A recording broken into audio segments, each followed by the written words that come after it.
Introduction: we all have 24 hours in every day. Yet some people use their time to accomplish extraordinary things, while others accomplish very little with it. Why is that? It's because most people fail to value their time. They tell themselves they can always do what they want tomorrow, acting as though time was an abundant commodity. In reality, time is one of the scarcest resources on earth. We can produce more of almost anything by adding more labor and/or capital, but we can never create more time. Each second you spend on unproductive activities is forever lost. You can never reclaim those precious seconds. The simple truth is this: whenever you choose to dedicate time to one activity, you implicitly say no to everything else you could be doing at that time. Think of how many thousands of hours you may have spent watching TV, for example. This time is gone forever. You could have dedicated it to working toward meaningful goals and exciting dreams, but you didn't. And when you keep squandering your time in such a way, you will end up living a life that is not the one you really desire. Most people fail to grasp the true value of time. If they did, they would spend their day very differently.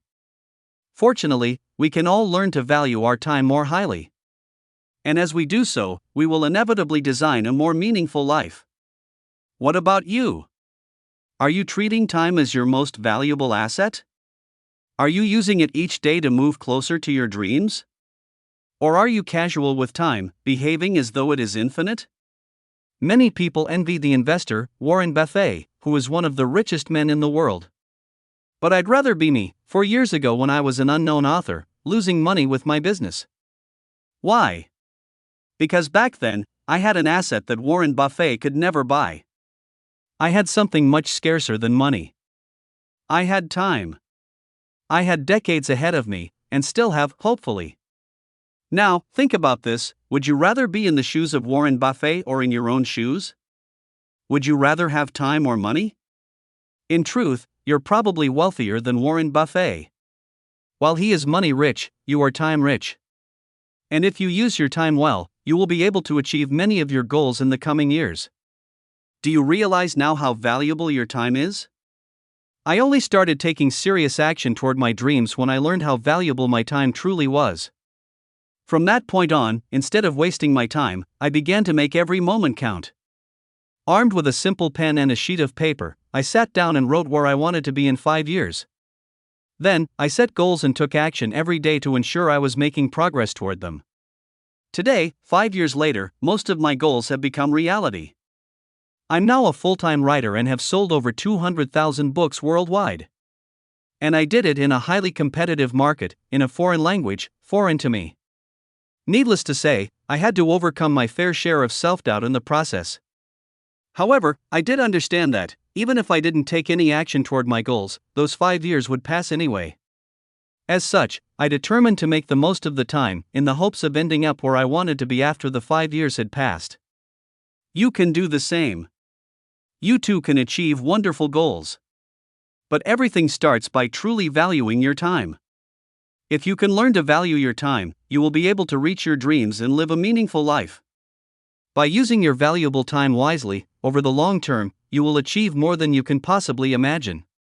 Throughout this book, we'll explore in depth how you can use your time more effectively, which will enable you to experience a deeper sense of fulfillment and achieve most of your goals.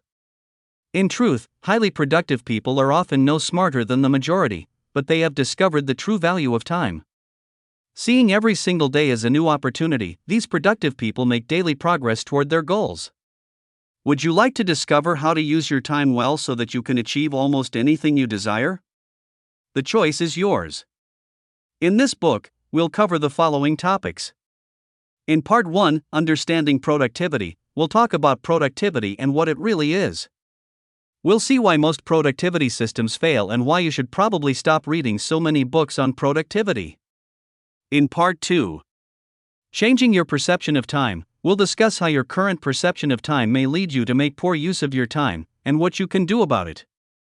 In Part 3, Making a Meaningful Use of Your Time, we'll see what you can do to use your time wisely by introducing a simple framework that will help you identify what matters most to you. In Part 4, Making an Effective Use of Your Time, we'll see how to enhance your productivity and ensure you use your time as effectively as possible. In Part 5, Developing Extraordinary Focus, we'll discuss how you can develop exceptional focus and boost your concentration dramatically. You'll learn why increasing your level of focus is key when it comes to expanding your productivity. So, are you ready to become the master of your time? If so, let's get started. Part 1, Understanding Productivity 1, The Importance of Meaning, Becoming a Master of Why Our Time Involves Using Your Time More Productively. But what does this mean? Unless we define exactly what is meant by being more productive, we cannot advance our discussion. So, let's take a moment to discuss productivity. Here, I define productivity as doing the things we enjoy or find meaningful, while being around people we care about. You cannot be a master of your time if you spend the majority of your day doing things you find meaningless while, at the same time, wishing you could be somewhere else, with someone else, doing something else. Sure, you can be the most productive employee in your company, but if you'd rather be anywhere else but in the office, are you truly productive on a personal level? Now, in this case, finding meaning doesn't require you to find pleasure or enjoyment in every task or role. You can find meaning in challenging situations. For instance, a job might be difficult, but it can also allow you to provide for your family and offer a bright future to your children. It might be stressful, but it might also give you a sense of contribution. Or it might be boring but enable you to have positive social interactions with your colleagues or clients. In short, being a master of your time doesn't necessarily mean having the freedom to do whatever you want, whenever you want, while avoiding any serious commitment. Such freedom can often be devoid of meaning. In fact, I believe that meaning comes precisely from having a sense of commitment towards someone and/or something. Also, I'm not telling you to quit your job today. However, I do invite you to use the things you learn in this book to reflect on your life and on how you're currently spending your time. If your goal is to become more productive at work, that's fine. If you aspire to use your personal time more effectively, that's fine too. This book will help you either way. The second element is having meaningful relationships. On their deathbed, nobody wishes they had watched more series on Netflix, spent more time scrolling their Facebook newsfeed, or posted more pictures of themselves on Instagram. Yet, most of us spend an incredible amount of time doing exactly that. Instead, we'll probably wish we had spent more time with our family and friends, right? According to a nurse who recorded the most common regrets of her dying patients, one of their biggest misgivings was that they didn't stay in touch with their friends. Caught up in their busy lives, they failed to nurture relationships with people they cared about. What about you? If you were to die today, what relationships do you regret allowing to wither? The point is, when you spend time with people you're close to while being fully in the present, you can say you're using your time effectively. The third element is doing things you enjoy, whether it is at work or in your personal life. And I don't mean playing video games all day, eating junk food, or watching amusing videos on YouTube. What I'm talking about here is engaging in activities that nourish your soul. For some, it might be writing. For others, it might be dancing. Yet for others, it might be building something with their hands. When you engage in such activities, you often lose track of time. This is a sign that you are being productive in your own way. To sum up, one of the keys to becoming the master of your time is to develop a deeper sense of meaning in your life. When you find meaning in your work, develop meaningful relationships and cultivate hobbies that make you feel alive, you'll be aware that you are using your time more effectively. Think about it this way: when you reach the end of your time on Earth, you won't assess your life based on how much money you made or how big your house was. Instead, you'll assess your time on this earth based upon whether your life was meaningful and worth living. Therefore, I encourage you to ponder the following question: what meaningful things do I need to work on today, this week, or this year to obtain the approval of my future self? Such a deep question should not be answered casually or once only. It should be considered carefully and reviewed on a regular basis. So, what meaningful things do you need to start doing more of today? Action step: using your action guide, assess how meaningfully you're using your time right now, both at work and in your personal life. 3. The 5 levels of productivity. I have defined 5 levels that capture the most important components of productivity. Understanding each of these levels will help you use your time more effectively. Think of them as the building blocks you can use to construct an effective system. Level 1 is the most fundamental level. As such, This is the one we'll focus upon almost exclusively in this book. Below is a quick overview of each level. Level 1, Destroying Distractions and Improving Your Focus. Level 1 is about eliminating distractions and putting your undivided attention into your major task. Of course, how much uninterrupted focus you can generate during your day will vary greatly based on your job and your family situation. You might struggle to free just 45 minutes, or you might be able to spend most of your day free of distractions. Any amount of time you manage to free up will be beneficial and is worth striving for. Level 2, Increasing Your Level of Energy. Level 2 is about increasing your energy. To boost your productivity further, you must channel all your energy into the completion of your key tasks. This will enable you to inject more intensity into your time and to accomplish more as a result. With more energy, you'll also be able to focus for longer. Finally, having more energy will make any activity you engage in more enjoyable, whether you are spending quality time with your family, indulging in your hobbies, or working on your side hustle. To increase your overall energy levels, you must focus on the fundamentals. These fundamentals are eating well, sleeping well, and exercising regularly. Level 3, Clarifying Your Long-Term Vision. This level is about focusing on the correct things. You can complete as many tasks as you like, but if they don't move you closer to your goals, what's the point? This is why you must clarify your vision to ensure that what you do today is aligned with where you want to be tomorrow. Bear in mind that, while I put it as level 3, in truth, this is fundamental to your long-term productivity.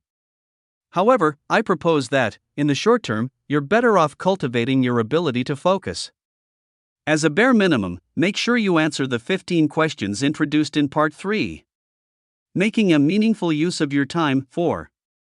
Being productive the right way. This will help you gain clarity. Alternatively, you can also read Book 3 in this series, Master Your Focus, which addresses this topic in greater depth. Level 4, Planning Your Day Effectively. This level is about optimizing your system and becoming a more effective planner. Through effective planning, you can reduce distractions and increase the amount of focus you have available throughout the day. In Part 5, Developing an Extraordinary Focus, we'll discuss how to work effectively using the CEO/COO/employee framework. Level 5, Having an Active Social Life and Building Meaningful Relationships. The 5th level is about building meaningful relationships. How often and how well we interact with others has a big impact on our levels of productivity. I learned about this firsthand when I quit my job in Japan and moved back in with my parents while I was building my business. During that time, my productivity wasn't optimal. I was taking long breakfasts, lunches, and dinners with my parents when I could have been working. I imagined how much more I could do if I lived by myself. I was in a period of transition looking for places from which I could operate my business. Despite this, during the year I stayed with my parents, I wrote 7 books, which is no mean feat. Then, in early 2019, I moved to Estonia and expected to have much more time to work and write many more books. Well, that's not at all what happened. That year, I ended up writing only 3 books. Of course, many factors could explain why my productivity dropped. But I believe one key element was that I was living alone and didn't have much of a social life. Studies have shown that social interactions have a direct impact on productivity. This is because humans aren't machines. We can't just work and neglect everything else: hobbies, sleep, diet, social life, etc. We need balance in our lives if we are to maintain optimal productivity. My point is, don't neglect your social life. By meeting new people, or keeping in touch with friends and family, you're not spending your time, you're investing it, both by developing meaningful interactions and by increasing your overall productivity. I put socializing as level 5, assuming you already have some kind of social life. However, if you don't, consider making it a higher priority. It could significantly boost your productivity. So, what level do you relate to the most? Most people are at level 1. That is, they're constantly distracted, whether internally, by their thoughts, or externally, by their phone, social media, emails, etc. As a result, they struggle to focus hard enough and for long enough to complete their most important tasks. Since you're reading this book, you're probably in a similar situation. This is why we'll focus on getting level 1 right throughout this book. On a side note, focusing on level 1 doesn't mean you should ignore level 2 and fail to exercise, eat loads of junk food, and neglect your sleep. Nor does it suggest you should spend no time thinking of your vision, level 3, planning your day, level 4, or socializing, level 5. It simply means that you should direct most of your energy toward enhancing your focus, while keeping other levels as they are, for now. For productivity doesn't require complex systems. The only productivity system that will work for you is the one you can maintain over the long term. If your system isn't sustainable, it won't be successful. Below are a couple of tips to help you build an effective system. I'd forget about productivity tools. I don't really believe in productivity tools. If anything, they are yet another distraction that prevents you from doing the real work. Sure, some productivity tools can be useful, but unless you're already extremely productive, they won't do much for you. In most cases, planning and strategizing using pen and paper is more than enough. Think in terms of productivity levels, not systems. A more effective way to think of productivity is as a ladder you learn to climb over time. Some productivity systems are more complex than others.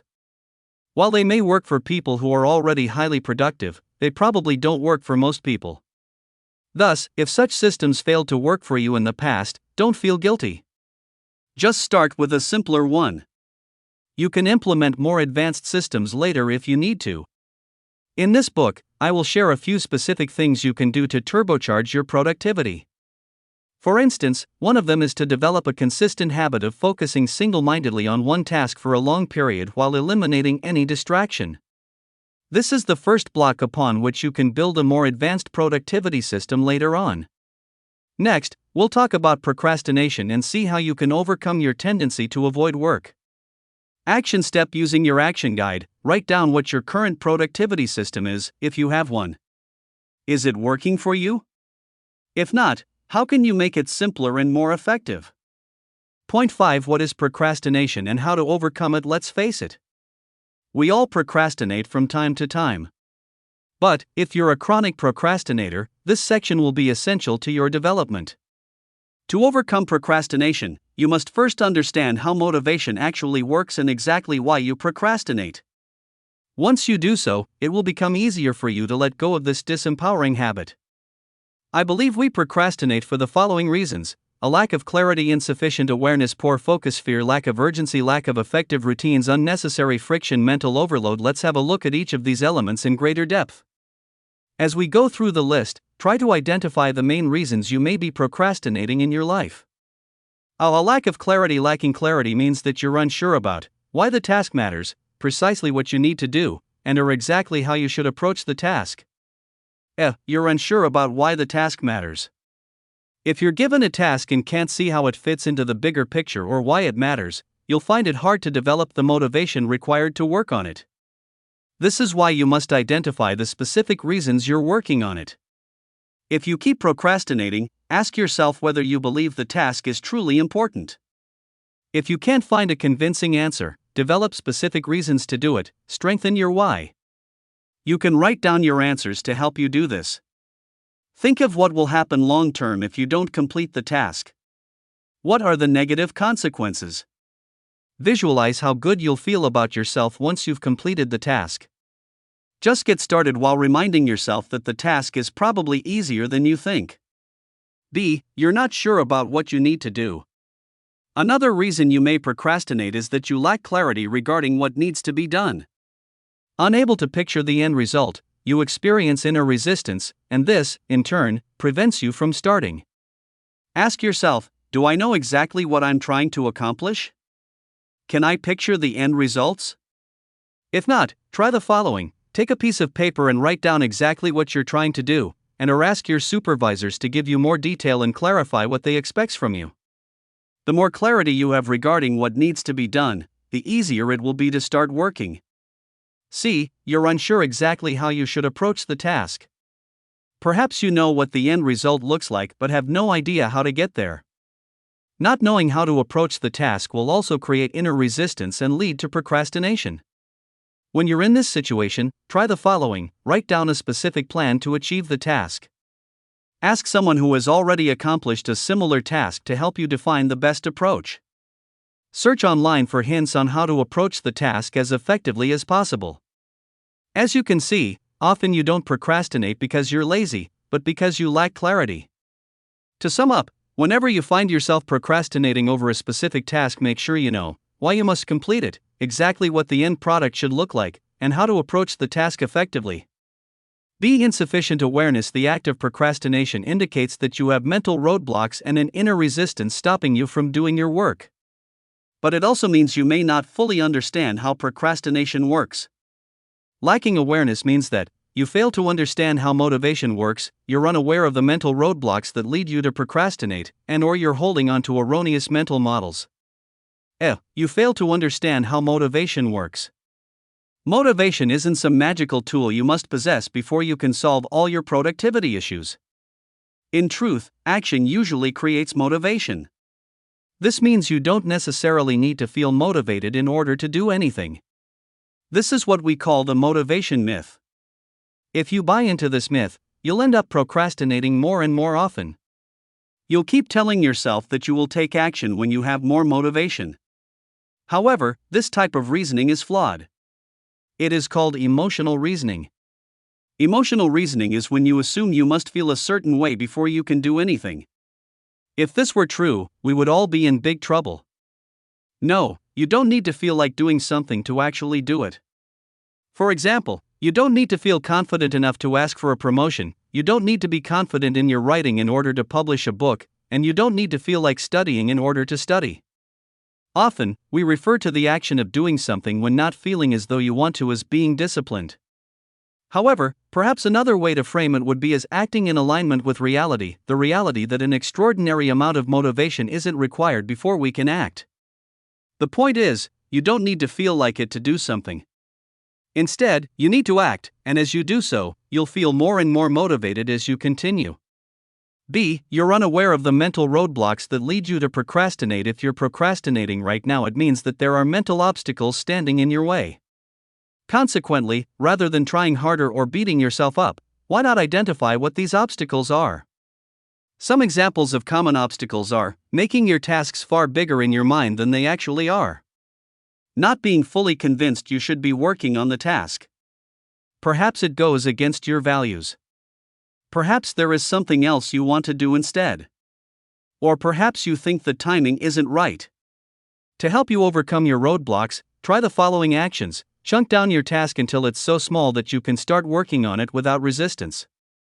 Using a pen and paper, answer the following questions. What exactly prevents me from working on this task, and what would it require for me to be sold on this task? C. You have erroneous mental models. Our brain is mostly designed to ensure our survival so that we can reproduce and pass on our genes. As such, it is reluctant to spend energy unless it perceives a life-threatening situation. When it recognizes we're safe, it will try to maintain the status quo rather than seeking discomfort or uncertainty. When our ancestors had to protect themselves against the cold, they didn't procrastinate on making clothes to keep them warm. However, today, we can usually put off our tasks for ages before anything threatening happens. And, in most cases, nothing of the sort ever will.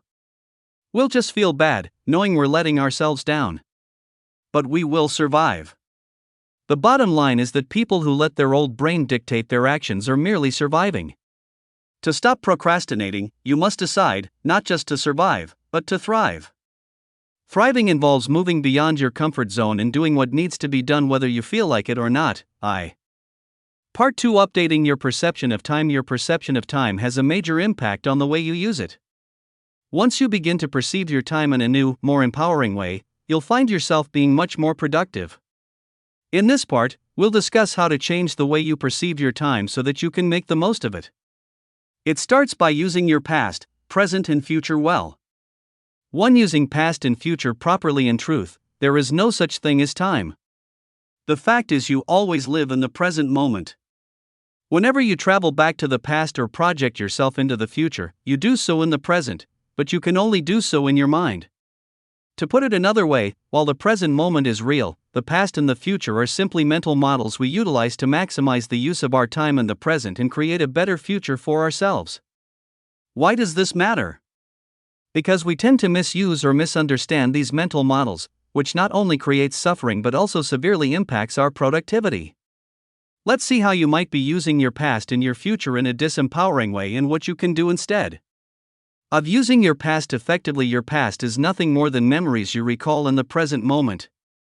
In short, your past doesn't really exist anymore. Yet, for many of us, it keeps controlling and limiting us in many ways. Here are some ways you may misuse the past. You feel sorry about yourself for what happened in the past. You waste tons of energy trying to change things from the past. You feel ashamed or guilty for what you did in the past. You idealize your past. However, the past is not supposed to be a life sentence but a life lesson. Your past doesn't predict your future unless you allow it to. To use it well, you must learn lessons and gather key insights that will empower yourself in the present moment and, hence, create a better future. Now, there is nothing wrong with mentally traveling to the past.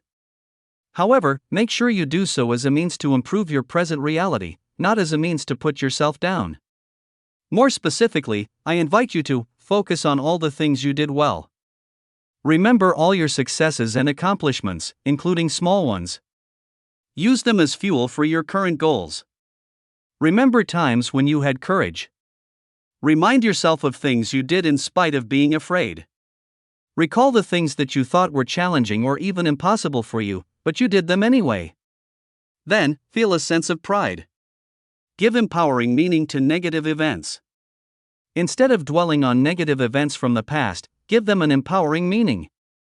For instance, you can do so by asking yourself questions like, what did you learn from them? In what ways did they help you to grow? Keep finding the positive in apparently negative experiences. Be self-compassionate.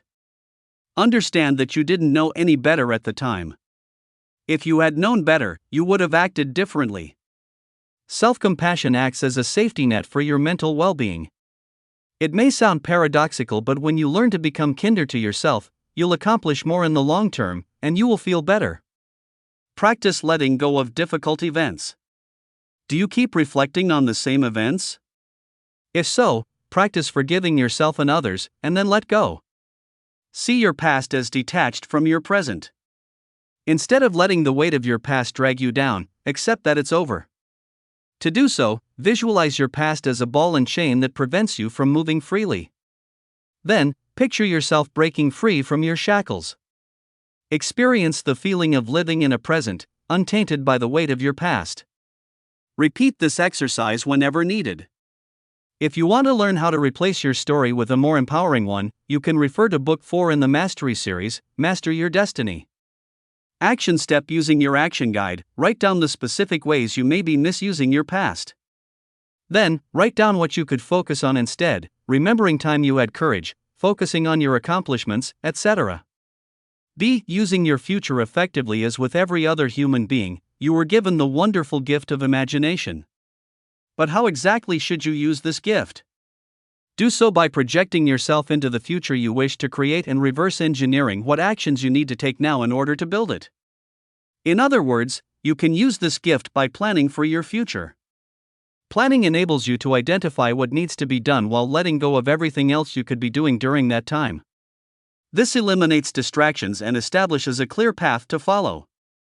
Projecting yourself into the future also enables you to anticipate problems and create a contingency plan to address them as they arise. Once you've finished planning, you can project yourself into the future to experience the excitement of achieving your vision. Doing this will give you a renewed sense of motivation that will help you carry out the required work in the present. Unfortunately, rather than using their imagination to create an effective plan, most people waste a great deal of energy worrying about the future. Avoid doing this since it is a misuse of your imagination. For instance, you may currently be misusing the future by worrying about a future event that hasn't happened yet, focusing on all the things that could go wrong, and making future events into a much bigger deal than they really are.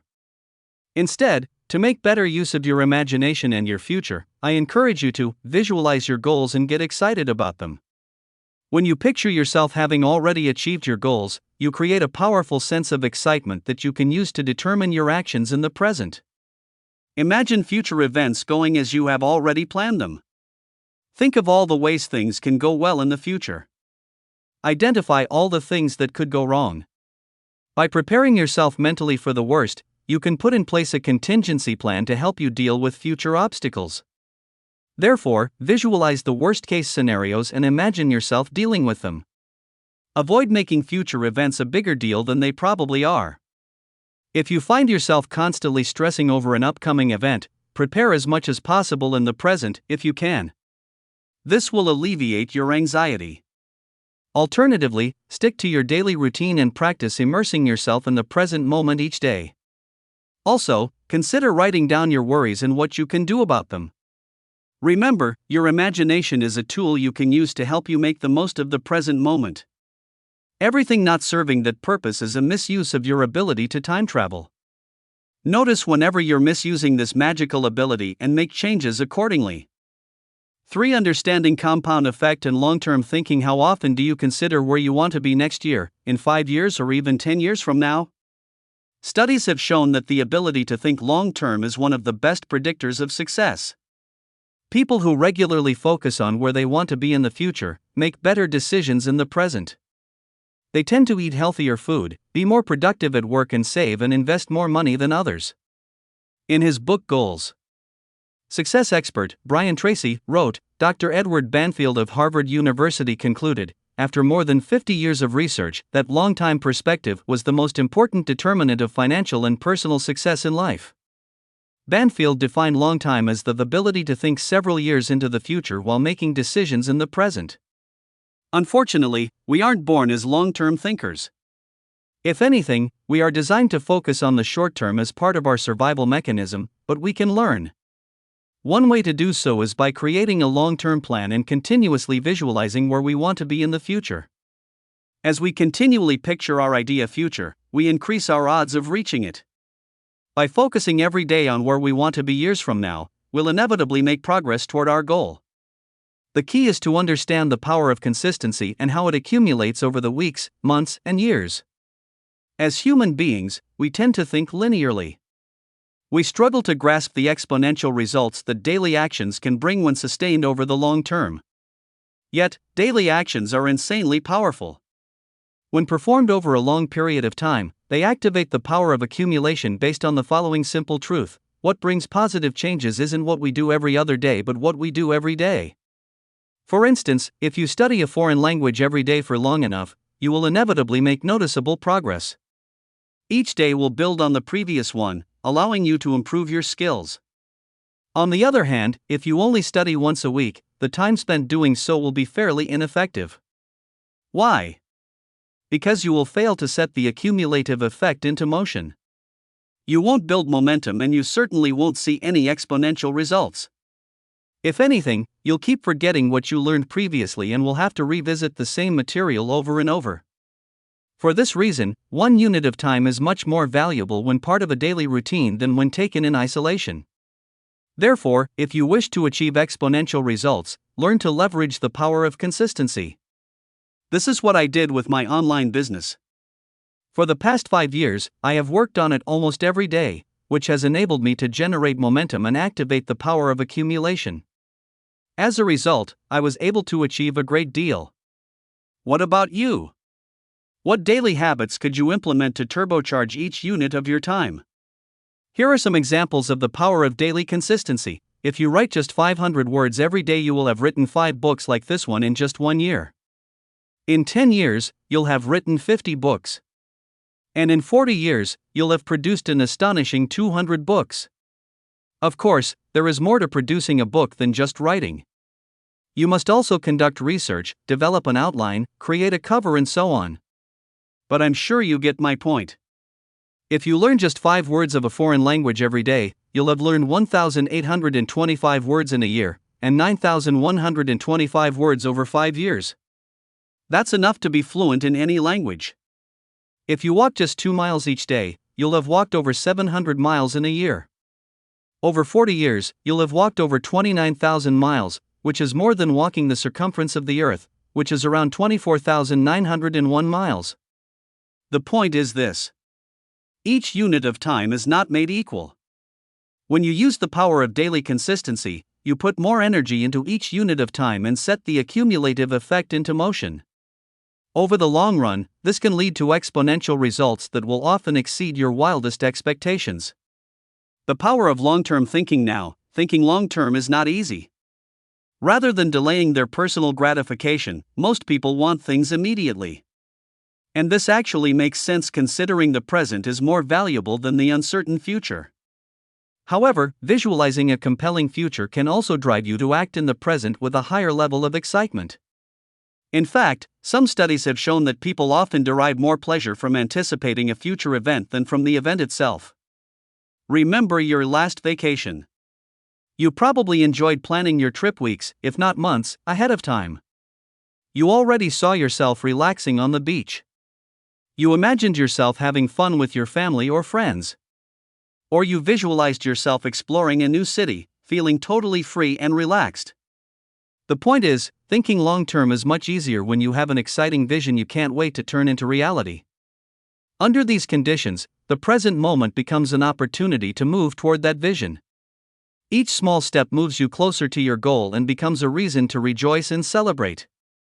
In short, by projecting yourself into the future, you can bring the joy forward and use it as fuel in the present. And when you have a clear and compelling enough vision that you work toward consistently, there is almost nothing you cannot achieve. Enjoying the process, thinking long-term, becomes more powerful when you learn to derive pleasure from making daily progress toward your goal. When the journey is pleasant, the destination becomes less relevant. And, paradoxically, you become much more likely to reach it. While many people receive a kick from instant gratification, long-term thinkers are different. They always keep an eye on their goals and learn to enjoy the process that will help attain them. Generating excitement from within, long-term thinkers take great pleasure when accumulating small daily wins.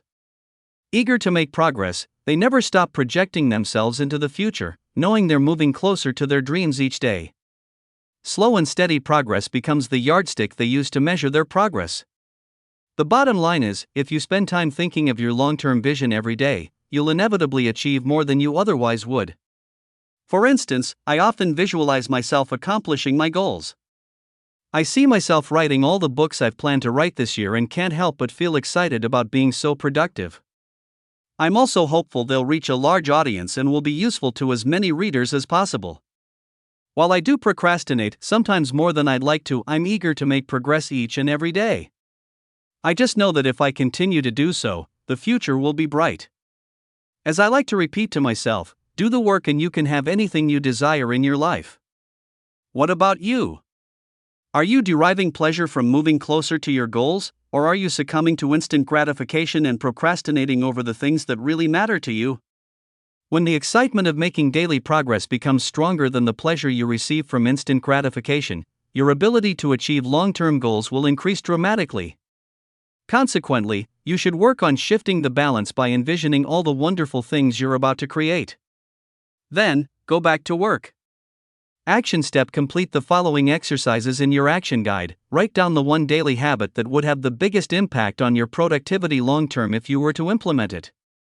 Imagine what the impact would be if you stuck to it for the next 5 to 10 years. Whatever you imagine, the impact will probably be far greater due to the power of accumulation. Practice visualizing your long-term goals for a few minutes every day. Develop the habit of acknowledging your small daily wins. Write down what you could do to celebrate your wins. For instance, you could draw a circle on a calendar each day you complete each task that relates to your main goals. For creating urgency: do you keep wasting time on trivial things, acting as though you will live forever? Time is the essence of life. If you feel as though you have an infinite amount of time, you risk wasting it instead of investing it in meaningful activities. Creating a sense of urgency is another tool you can use to transform your relationship with time. To generate urgency, first, you must stop thinking in terms of years. For instance, many people set yearly goals. You might say, what's wrong with that? The problem is that 1 year is such a long time. It is almost impossible to stay motivated when you focus a goal that is 1 year away. It's just too far into the future to foster any action today. And because you can always start tomorrow, next week, or next month, you may end up procrastinating. To increase the value of your time, you must stop giving yourself so much room to slack off. You must stop setting vague goals that are too far into the future to lead you to act in the present. I think in 90-day periods a good way to tackle bigger goals is to chunk them down. But an even better way is to think in 90-day units of time, as Brian P. Moran and Michael Lennington wrote in their book, The 12 Weeks Year. 90 days is enough time to complete a significant project and make serious progress toward any major long-term goal. With 90-day goals, you can almost see the finish line. As such, you will be incentivized to take immediate action and move quickly. In short, as soon as you think in 90-day periods, urgency starts kicking in. Imagine if you had to achieve your yearly goals within 90 days. What would you be doing? The answer is, you'll give much more value to your time. Failing to work on your goals for just one day would significantly reduce your chance of reaching them. Think about it this way: if you were to turn your yearly goals into 90-day goals, you would need to accomplish 4 days of work in just one day. Of course, I'm not saying you could reach your annual goals in 90 days, but imagine for a moment you had to. How much more value would you place on your time? Implement frequent deadlines. Another way to create a sense of urgency is to implement frequent deadlines. As Parkinson's law states, work expands so as to fill in the time available for its completion. Without enough milestones along the way, you'll find yourself tackling your tasks at the last minute. This is what many students do when given school papers. By breaking down your goals into multiple milestones, you can not only create a sense of urgency, but you can also track your progress more effectively. In addition, each time you reach a milestone, it gives you a hit of dopamine, helping you stay motivated along the way. The great news is that almost any goal can be broken down into smaller goals. By reaching each of these sub-goals, you'll make steady progress and will eventually hit your major long-term goal. As the saying goes, the best way to eat an elephant is one bite at a time. For instance, when writing books, I find milestones to be extremely effective. Without specific deadlines and milestones along the way, I would probably never complete my books. Without a sense of urgency, I would end up creating numerous excuses to do anything but write. Instead of writing, I would tweak sentences, rearrange paragraphs, and take numerous and interminable little breaks. Therefore, to ensure I complete my books, I first set a deadline. Then, I establish a few milestones, such as completing the outline and finishing the first draft. Finally, I tell my editor when I'll send him the manuscript. Of course, this process is not perfect, and I don't always meet my deadlines, but creating milestones within a defined work schedule helps me tremendously. Note that I'm fairly disciplined and self-motivated. If you're not, you might need to implement additional milestones and create a stronger accountability system by hiring a coach or by teaming up with an accountability partner. To sum up, adding milestones creates a sense of urgency and gives you clarity in terms of what needs to be done each day. As a result, you'll use each unit of your time much more effectively. Action step is a thought experiment. Imagine you had only 90 days to achieve what you usually do in one full year. Feel the sense of urgency this creates and imagine how much more you'll achieve with such a mindset.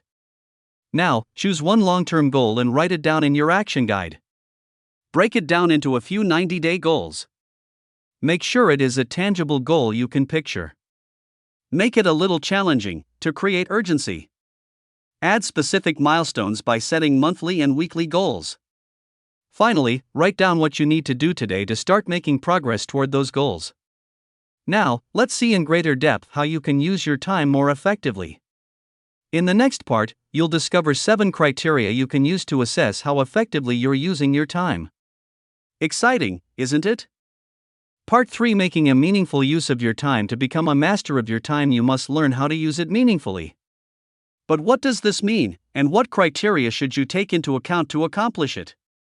In this section, we'll introduce a simple framework to ensure you're using your time in a satisfying way. But before we do this, let's destroy the biggest myth that may prevent you from making the most of your time. 1. The 5 most dangerous words you must stop using. How often do you say the following words: "I don't have time"? These days, everybody seems to be busy. In many aspects, being busy has become a badge of honor. I lived in Japan for many years and people always seem to be busy there. Being idle is probably perceived as rude. Idleness means you're not a productive member of society. At least, that's how the Japanese might interpret idleness. Now, why are we so busy, and why do we keep saying we don't have time? I believe there are a few reasons for this. We refuse to take responsibility for our lives. Saying we don't have enough time gets us off the hook. It gives us valid reasons to avoid making difficult changes to our lives. We don't have to rethink the way we work, go to bed early, or replace toxic activities with more productive ones. We want to position ourselves as victims. By claiming we don't have time, we invite our friends' commiseration. We can then pat each other on the back and strengthen our mutual beliefs that we're all so busy. We lack the motivation to do something. Saying we don't have time to do something is another way to say it's not really important to us. It could mean we need to make our goals more compelling. We feel the need to look busy. There is a cultural aspect that leads many people to act as though they are busy. Being busy is seen as cool. It means we're doing stuff. Over time, such thinking can become a self-fulfilling prophecy and a collective illusion. As a result, people keep adding more and more stuff to their calendar instead of thinking more strategically and more constructively. What about you? Do you recognize yourself in any of the above? You have more time than you think, but are we really that busy, and is there really nothing we can do to escape the never-ending rat race? In truth, you probably have more time than you think. Here is an interesting statistic given by Jean-Paul Zogby in his book The Time Miracle. On average, the typical American will watch around 80,486 hours, or more than 9 years' worth of TV in a lifetime. He continued, the average American will spend around 5.3 years of their life glued online to a digital screen. In short, most of us will spend over 14 years of our lives watching TV, using the internet, or being glued to our smartphones. But it gets worse. Once we subtract the 8 hours needed for sleep each day, that number goes up to 21 years. That's over a quarter of our lifespan spent in front of a screen. So, do you really think you don't have any spare time? If so, I urge you to rethink how you spend your day. The point is, we all have the same 24 hours in every day. Some people use this time to achieve extraordinary things, never complaining about a lack of time. Others are always running around complaining they're too busy. Yet, these same ever so busy people never seem to accomplish anything significant. Be careful. Whenever you say, I don't have time, you give your power away to circumstances around you, and you let external factors dictate your behavior instead of shaping it from within. This is due to a lack of priorities, which comes from having unclear values and poorly defined goals. Or as I like to put it, busyness is laziness in thinking, although I'm pretty sure I read that somewhere. Being busy is the price you pay for failing to define what truly matters to you. As the doctor, YouTuber, and productivity nerd, Ali Abdul, puts it, whenever you say, I don't have time, what you actually say is, I choose not to make the time for this activity because it's not that important to me right now. Here is the thing, nobody is putting a gun to your head, telling you what you should or shouldn't be doing. You chose to spend time on social media, watch TV, or stay in your current job. If you truly want to achieve your goals, you must take complete responsibility for the way you use your time. Nobody else can do it for you. And taking control starts by knowing exactly what you want and what truly matters to you. Therefore, stop saying, I don't have time. Banish this sentence from your mind. Instead, replace it with more empowering statements such as, I choose not to make the time for that thing right now, or I have a lot of projects I'm focusing on right now, so this will have to wait. Then, when something is important to you, ask yourself, how can I make time to study? How can I make time to exercise? How can I make time to play with my kids? How can I make time to work on my side hustle? Action step using your action guide, rate each statement below on a scale from 1 to 10, 1 being false, 10 being true. I don't take full responsibility for my time. I position myself as a victim, complaining I don't have time. I fail to work on my goals because my reason isn't compelling enough. I feel the need to look busy to fit in with others and avoid having to think more strategically. Whenever you find yourself complaining you don't have time, do one of the following things. Say to yourself, I choose not to make the time for this thing right now. Ask yourself, how can I make the time for this thing? It will help you uncover your priorities. If you feel you don't have time, it might also be because you're unaware of how much time you waste. If so, the exercise in the following section will be eye-opening. 3. Being productive the right way. As I mentioned in Book 3 in this series, Master Your Focus. To be truly productive, you must work on clarifying your long-term vision. We won't go into great depth on how to do that in this book, but if you want to learn more, refer to Master Your Focus. The idea is simple. What you focus on every day should be aligned with your long-term vision. Because, if it's not, you'll end up in a completely different place from where you intended. Although this sounds obvious, how many people work hard every day but fail to reflect on where they're actually trying to go? A question I like to ask myself is, if I keep doing what I'm doing today/this week, will I end up where I want to be 5 or 10 years from now? If the answer is no, I know I'm going to have to make some adjustments. If you have no clarity, you cannot allocate your time effectively. Neither can you use your ability to focus smartly. As a result, you end up leaking your precious energy each day, energy that you will never be able to recover. In short, the less clarity you have, the more energy you will waste during your day. While it might take you a lot of thinking before you gain clarity, you can start the process now by trying to answer the questions listed below. Of 15 key questions to help you gain clarity. A. Eliciting desire. 1. What do I really want? 2. If I were to wake up tomorrow, completely alone without any family member, friend or colleague to influence my decisions, what would I do differently? 3. If I were to be totally honest with myself, what would I start doing now? What would I stop doing? 4. If I was guaranteed to succeed in everything I do, where would I want to be in 5 years? 5. If I could spend my day exactly the way I wanted to, what would my ideal day consist of? 6. If I could focus on doing only one thing for the rest of my life, what would it be? 7. If I understood and truly believed I could achieve absolutely anything I wanted to, by sticking to it for long enough, what would I pursue in the next 3 to 5 years? B. Finding your strengths and unique abilities. 8. When am I the happiest at work and what am I doing? 9. What do I find so easy to do I genuinely wonder why others struggle to do the same thing? 10. What do people around me say I'm great at? C. Uncovering your passion. 11. What did I enjoy doing when I was a kid? 12. Who do I envy and why? 13. If I had all the time and money in the world, what would I do with it? 14. If I had complete confidence and were already my absolute best self, what would I be doing with my life? 15. How do I want to express myself to the world? B. Characteristics of a good vision. To ensure you're productive in a meaningful way, you must develop an exciting vision to chase every day. An exciting vision consists of the following components. It's exciting to you, obviously. It may sound common sense, but you should really want that vision to become a reality. It should pull you with its intensity. B. It's crystal clear. You have a clear picture in mind of how you will feel, where you will be, and what you will be doing once you've reached that goal. However, bear in mind that developing a crystal clear vision is difficult. You'll need many iterations before developing the correct one, but this is better than having no vision at all. Remember, you cannot reach a target that you don't set in the first place.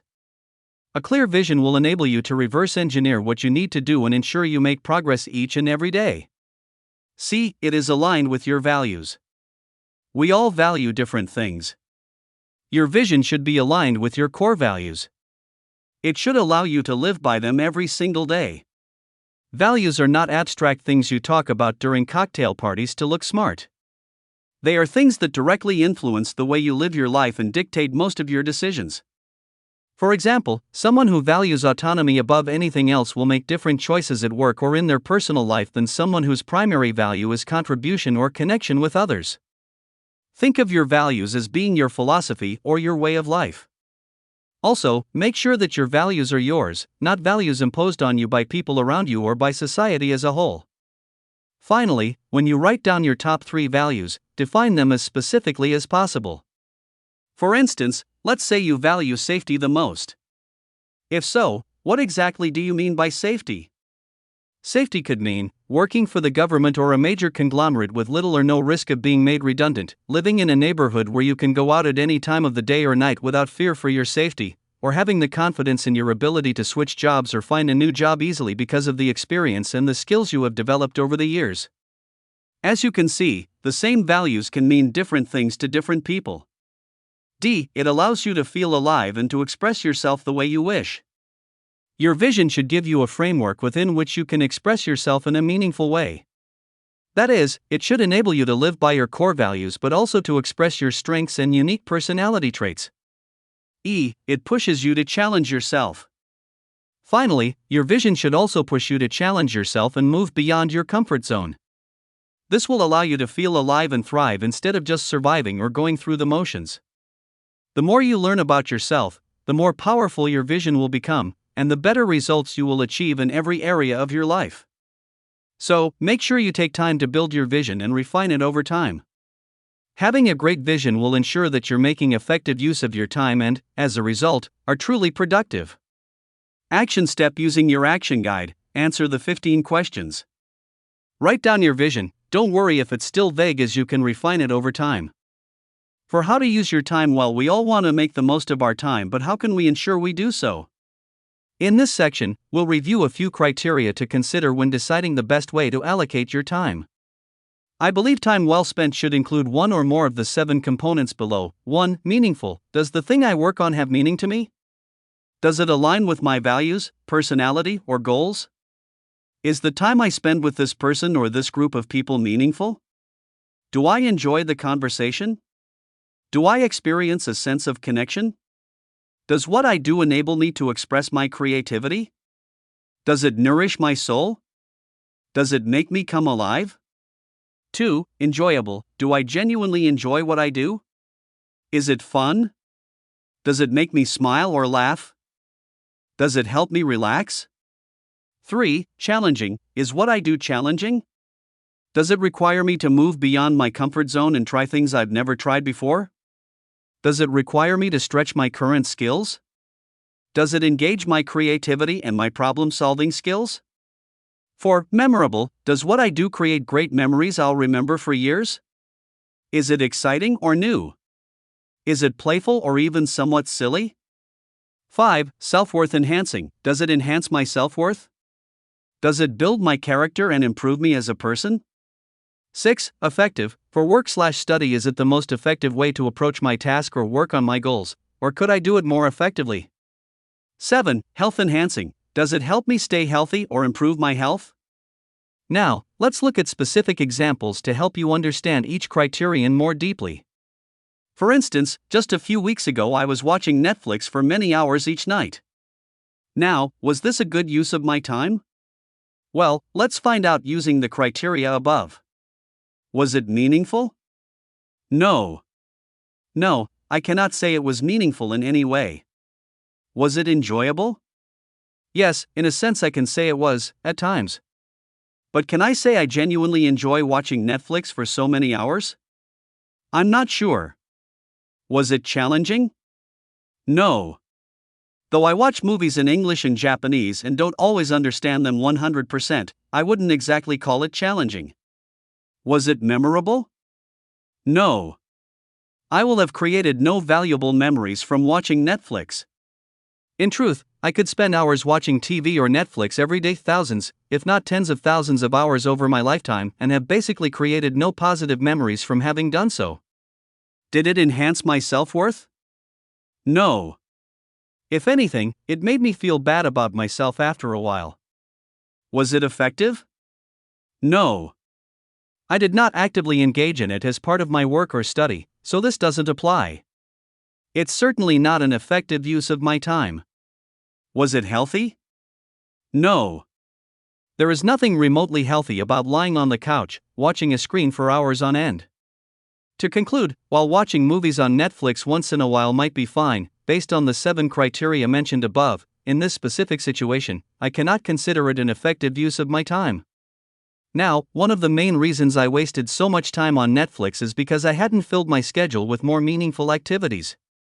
So, I figured out that adding extra activities to my evenings would prevent me from wasting so much time. So, I sat at my desk, took a pen and a sheet of paper, and wrote down all the wonderful things I could be doing instead of wasting so much time watching Netflix. I love studying, so I scheduled time to study Estonian and Japanese each day. I also started an online course on economics and signed up for a course on how to learn more effectively. Meanwhile, I unsubscribed from Netflix and removed distractions by blocking Facebook, YouTube, and other websites on my computer. While I will probably relapse in the future, my current program is working pretty well so far. The lesson here is, whenever you try to remove a toxic activity or behavior, you need to replace it with something else that is both more productive and more enjoyable. Make sure your new activity incorporates some of the criteria mentioned previously. That is, it should be meaningful, enjoyable, memorable, self-worth enhancing, effective and/or health enhancing. The more exciting and meaningful the activity is, the better. For example, your activity could be part of an exciting long-term goal or dream. Perhaps, you want to study Spanish because you'd like to move to Spain one day, learn how to play the piano simply for the joy of music, write articles, poems or books, or bake cakes for your family and friends. Whatever you may be interested in, when you learn to use your time more effectively, you can accomplish almost anything you desire. And the stronger and deeper your desire is, the more motivated you'll be to do the work every day. Once you've built effective systems to ensure you remain consistent, you'll become unstoppable. Now, let's see what an example of an effective use of your time may look like. I've been living in Estonia for over a year and a half now, but I barely know any Estonian. I spent months wondering whether I should learn the language. I kept telling myself, the population is so small, and most Estonians speak English, so why should I bother? Conversely, I wanted to become part of the society, which required me to speak the language. So, instead of wasting hours every day on unproductive activities, I finally decided to learn Estonian. I downloaded an app called Speakly and put a daily routine in place. I also hired a private teacher. Now, compared to watching Netflix, how good a use of my time is studying Estonia? Using the same criteria, let's work it out. Is it meaningful? I would say yes, since it will allow me to use Estonian in my daily life and feel more at home. Is it challenging? Yes. I have to learn a whole new language and deal with new sounds I'm not used to hearing. Estonian isn't easy. Is it enjoyable? Yes, I enjoy learning foreign languages and the app I'm using makes it fun and easy. Is it memorable? Not really. However, speaking Estonian may allow me to create great memories when I make new Estonian friends. Does it enhance my self-worth? Yes, there's absolutely nothing wrong with learning a new language. Also, being able to speak Estonian will help me to feel better about myself, as opposed to feeling guilty for not speaking the language. Is it effective? Yes. I think the app I'm using in combination with my private lessons should allow me to make progress faster. Is it health enhancing? Not really. However, learning something new is really good for my brain. Overall, we can say that studying Estonian in my specific case is a fairly effective use of my time.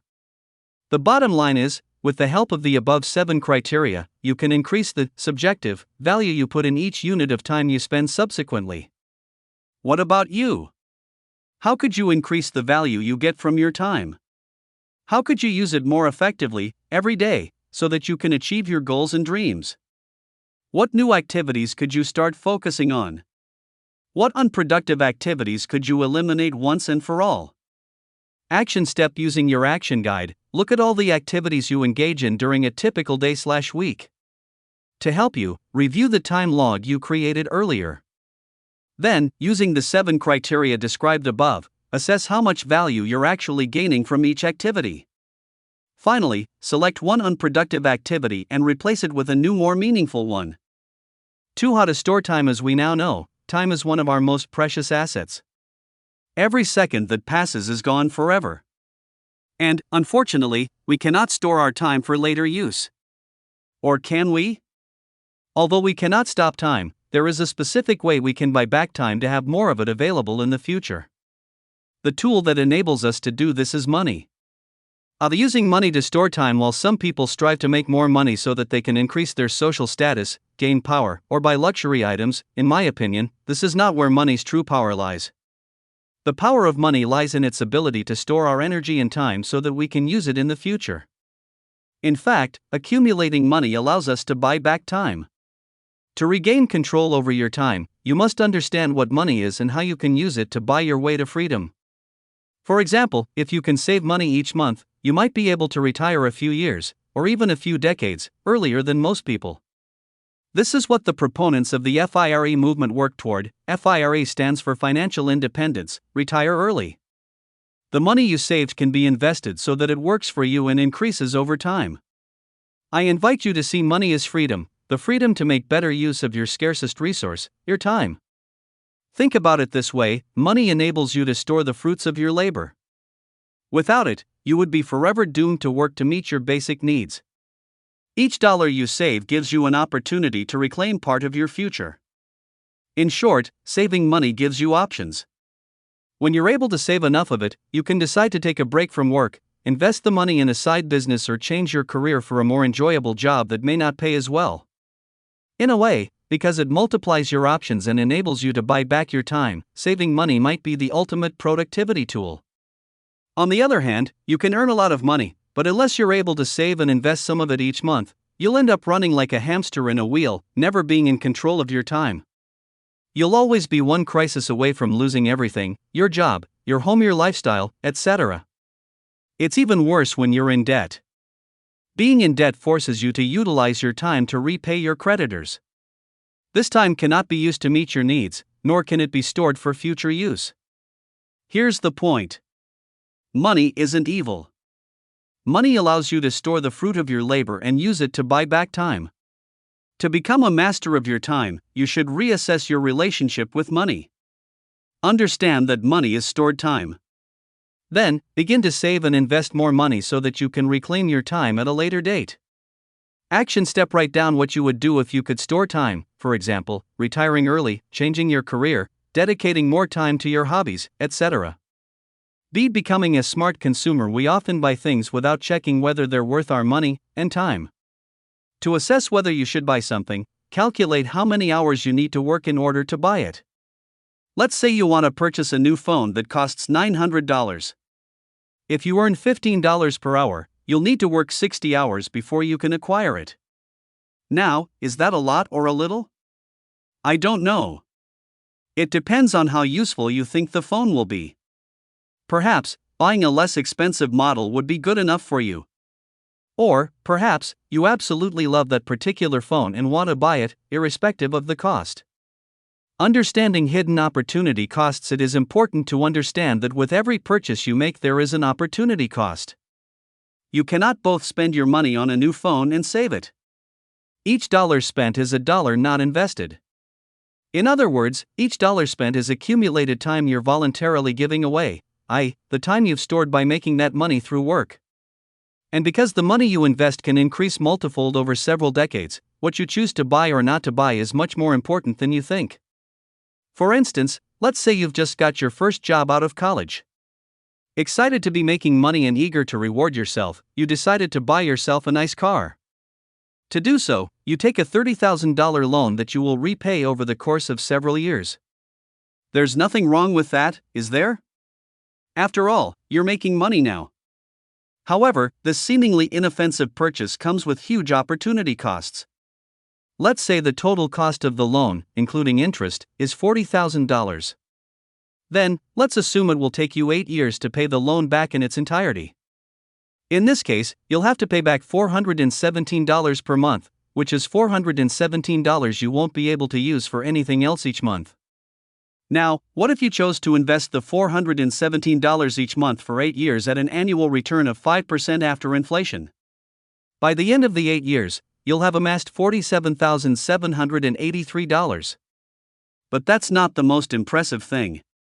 Imagine you decide to let that money compound over a few decades, never touching it before retirement.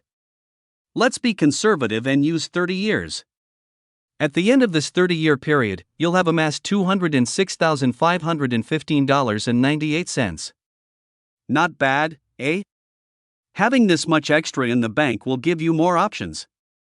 For example, you might be able to retire a little earlier than planned, or have a higher monthly pension when you retire. My point is this: saved money happens to be stored time. By saving or investing your money instead of spending it, you can buy back time in whichever way you please. For instance, you can outsource unpleasant tasks to free more time to do things you enjoy, retire early and dedicate that extra time to your hobbies, or change career and go for a more meaningful job, and so on. You can always make more money, but you can never acquire more time. Therefore, make sure you use your money as a tool to store time. And if you want to both spend more and save more, you must find a way to increase your income. In the table below, I have added a few more scenarios to give you an idea of how powerful the compound effect is. You'll see what happens if you earn a 7 instead of a 5% return, or invest your income for 40 instead of 30 years. I've also included another example showing you how much you would need to invest over a 40-year period to accumulate $1 million, assuming a 7% annual return. Spoiler, you need to invest $390 per month. Note that the average historical return of the S&P 500 since its creation in 1926 is slightly below 10%, before inflation. The S&P 500 is a stock market index that measures the value of the 500 largest companies traded on U.S. stock markets. Action step: write down a few things you'd like to buy. Then, calculate how many hours you must work to buy them. Finally, see if there are any alternative options. Can you buy something less expensive while getting more or less the same benefits? Or should you merely give up on buying those things because you can use the money more effectively? 3. Point 3. Disconnecting time from money. As our old friend Warren Buffett once said, if you don't find a way to make money while you sleep, you will work until you die. Time is much scarcer than money. Now, I understand that if you have money issues right now, it might definitely not seem that way, but the more you learn to value your time, the more money you'll likely make over a long enough period. It won't happen tomorrow, but if you're patient enough, it eventually will. In this section, I'd like to discuss the importance of disconnecting your time from the money you make. There is a large amount of work involved in mastering this concept, but I will give you a brief overview to help you shift your mindset regarding time and money. To learn more on the topic, you can start by reading Rich Dad, Poor Dad by Robert T. Kiyosaki or The Millionaire Fastlane by M.J. DeMarco. Saving money versus saving time. Which of these statements do you relate to the most? I use time to save money, or I use money to save time? As you learn to master your time, you'll come to realize that the key isn't to use your time, scarce, to save money, abundant, but to use your money, abundant, to save your time, scarce. This is because time is the scarcer resource of the two. Again, if you're not making much money right now, you'll find it difficult to do so, but please bear with me. The first step to value your time more is to calculate how much an hour of your time is actually worth. To do so, you can simply divide your salary by the number of hours you work each month. For instance, if you take home $4,000 per month and work 40 hours a week, your hourly wage is around $25. Now you know how much an hour of your time is worth approximately. You can start assessing whether you're making the most of your time right now. For example, some people spend hours collecting coupons to save a few dollars on their groceries. Others line up for hours in front of a store to take advantage of a special promotion. These people do not understand the true value of their time. As a result, they don't make good use of it. Unless they change their mindset, they probably won't make a lot of money either. On the other hand, people who value their time will not spend hours simply to save a few bucks. Instead, they might use that time to work on their side hustle, learn new skills, or simply engage in their favorite hobbies. If your hobby is standing in queues or collecting coupons, perhaps you're doing the right thing after all. The more you value your time, the more you'll likely end up making money over the long term. What about you? Are you giving more importance to money than to time? If so, what could you do specifically to change that? The point is, practice using money to save time, not the other way around. Action step: write down all the ways you're giving more importance to money than to time. Now, write down what you would do differently if you perceive time as far scarcer than money. B. Exchanging time for money. Most people sell their time for money. That is, they're getting paid per hour worked. Now, there is nothing wrong with that, and it's certainly convenient for many people. But the problem is, we only have 24 hours a day and can only work so many hours before needing to rest. Therefore, the amount of money we can make by exchanging our time for money is capped. But what if you want to work less and/or make more money? Then, you must stop exchanging your time for money. Or you must make your money work for you instead of the other way around. To do so, you must use leverage. See, leveraging your time. You have two choices: you can either sell your time, or you can leverage it, or use a mix of both. To put it simply, you sell your time when you're an employee. However, you leverage your time when you create assets that pay you multiple times: books, online courses, YouTube videos, franchises, etc., get paid on a project basis, i.e., deliver a result regardless of how many hours of work it takes you, or use other people's time, hiring employees or freelancers to work for you. When you do any of the above things, you can potentially increase the value of your time. If a book sells well, you can make more per hour than at a typical salaried job. If your YouTube channel takes off, you can make passive income for years. If you get paid by results and can deliver a lot of value with little work, you'll also increase your income. And by hiring people, you can free time to work on high-value tasks that will generate more income. Of course, there is also a risk that things don't work out as planned, but that's all part of the game of risk and reward. If you truly want to master your time, you must learn to leverage it instead of selling it. Outlined below are the main things you can use to make more effective use of your time: other people's time, other people's money, other people's knowledge, other people's influence or technology. Of others people's time, your time is scarce, but by leveraging other people's time, you can accomplish much more than you would when working alone and in far less time. As we've already mentioned, you can hire freelancers or employees to help complete your tasks. Doing so can save time which you can then use to work on high-impact tasks you're good at. For instance, I leverage other people's time when I hire translators, cover designers, editors, narrators, and proofreaders. In fact, in most cases, I don't have any other choices as I don't possess the skills needed to do these tasks myself. Sure, I could use translation software, design covers myself, ask a friend to edit and proofread my books, and narrate them myself, but I wouldn't get the same level of quality and it wouldn't be sustainable. Part 5: Developing extraordinary focus. You cannot manage time, but you can direct your focus toward the activities that matter the most while time passes. It reminds me of the following quote by the motivational speaker, Earl Nightingale: "Never give up on a dream just because of the time it will take to accomplish it. The time will pass anyway." Yes, the time will pass anyway, so you might as well do something with the time you have right now. What you focus on, and the level of intensity with which you do so, are the most important elements when it comes to increasing your productivity. Making effective use of your time is not about completing one task after the other on a never-ending to-do list.